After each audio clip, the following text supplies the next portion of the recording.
Thank you very much. Wow. What a nice visit this was. Inspirational visit, I have to tell you. I'm a fan. I'm a big fan. I want to thank Howard Kettle, Francis Spradley of the Andrew Jackson Foundation, and all of the foundation's incredible employees and supporters for preserving this great landmark, which is what it is. It's a landmark of our natural heritage. And a special thank you to Governor Bill Haslam and his incredible wife, who we just rode over together, and Senators Lamar Alexander and Bob Corker, two great friends of mine, been a big help, both incredible guys. In my address to Congress, I look forward to 9 years to the 250th anniversary of American independence. Today, I call attention to another anniversary, the 250th birthday of the very great Andrew Jackson.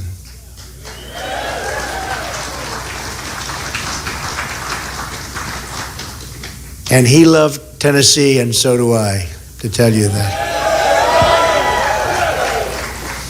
On this day in 1767, Andrew Jackson was born on the backwoods soil of the Carolinas.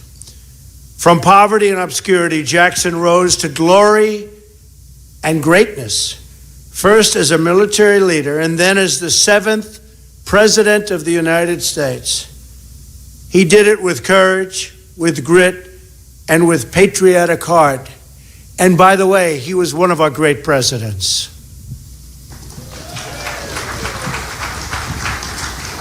Jackson was the son of the frontier. His father died before he was born. His brother died fighting the British in the American Revolution. And his mother caught a fatal illness while tending to the wounded troops. At the age of 14, Andrew Jackson was an orphan. And look what he was able to do.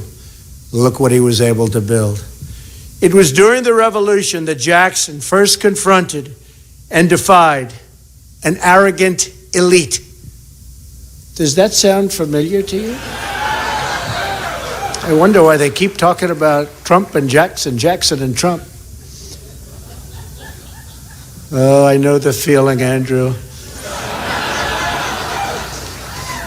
Captured by the Redcoats and ordered to shine the boots of a British officer, Jackson simply refused. The officer took his saber and slashed at Jackson, leaving gashes in his head and hand that remained permanent scars for the rest of his life. These were the first and far from the last blows that Andrew Jackson took for his country that he loved so much. From that day on, Andrew Jackson rejected authority that looked down on the common people. First as a boy, when he bravely served the revolutionary cause.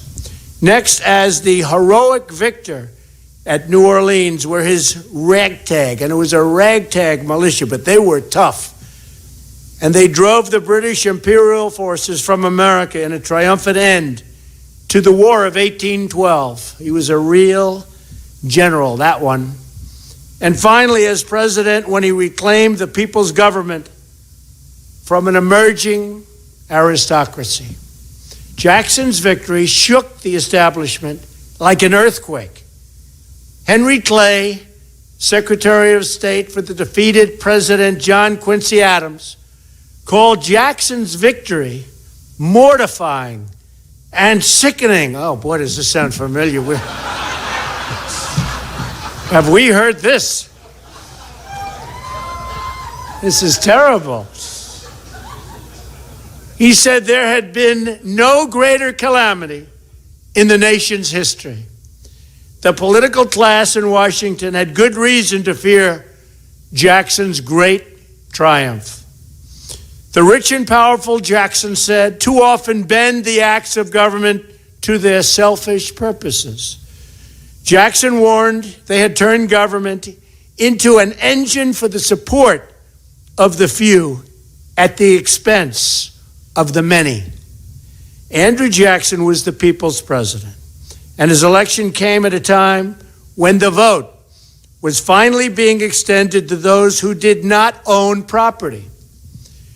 To clean out the bureaucracy, Jackson removed 10% of the federal workforce. He launched a campaign to sweep out government corruption. Totally. He didn't want government corruption. He expanded benefits for veterans. He battled the centralized financial power that brought influence at our citizens' expense. He imposed tariffs on foreign countries to protect American workers. That sounds very familiar. Wait till you see what's going to be happening pretty soon, folks. It's time. It's time.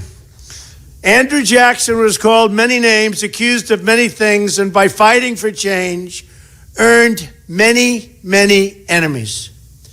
Today, the portrait of this orphan son who rose to the presidency hangs proudly in the Oval Office opposite the portrait of another great American, Thomas Jefferson. I brought the Andrew Jackson portrait there. Right behind me, right, boom, over my left shoulder. Now I'm honored to sit between those two portraits and to use this high office to serve, defend, and protect the citizens of the United States. It is my great honor, I will tell you that. From that desk, I can see out the wonderful, beautiful, large, great window to an even greater magnolia tree, standing strong and tall across the White House lawn. That tree was planted there many years ago when it was just a sprout, carried from these very grounds, came right from here. Beautiful tree. That sprout was nourished. It took root. And on this, his 250th birthday, Andrew Jackson's magnolia is a sight to behold. I looked at it actually this morning. Really beautiful. But the growth of that beautiful tree is nothing compared to the growth of our beautiful nation. That growth has been made possible because more and more of our people have been given their dignity as equals under the law and equals in the eyes of God. Andrew Jackson was a military hero and genius and a beloved president. But he was also a flawed and imperfect man, a product of his time. It is the duty of each generation to carry on the fight for justice. My administration will work night and day to ensure that the sacred rights which God has bestowed on his children are protected for each and every one of you, for each and every American. We must all remember Jackson's words that in the planter, the farmer, the mechanic, and the laborer, we will find muscle and bone of our country. So true. So true.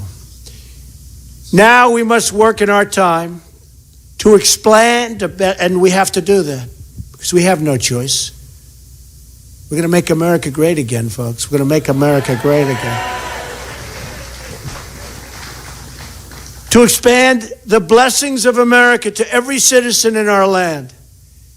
And when we do, watch us grow. Watch what's happening. You see it happening already. You see it with our great military. You see it with our great markets. You see it with our incredible business people. You see it with the level of enthusiasm that they haven't seen in many years. People are proud again of our country. And you're going to get prouder and prouder and prouder. I can promise you that. And watch us grow. We will truly be one nation with deep roots, a strong core, and a very new springtime. of American greatness yet to come.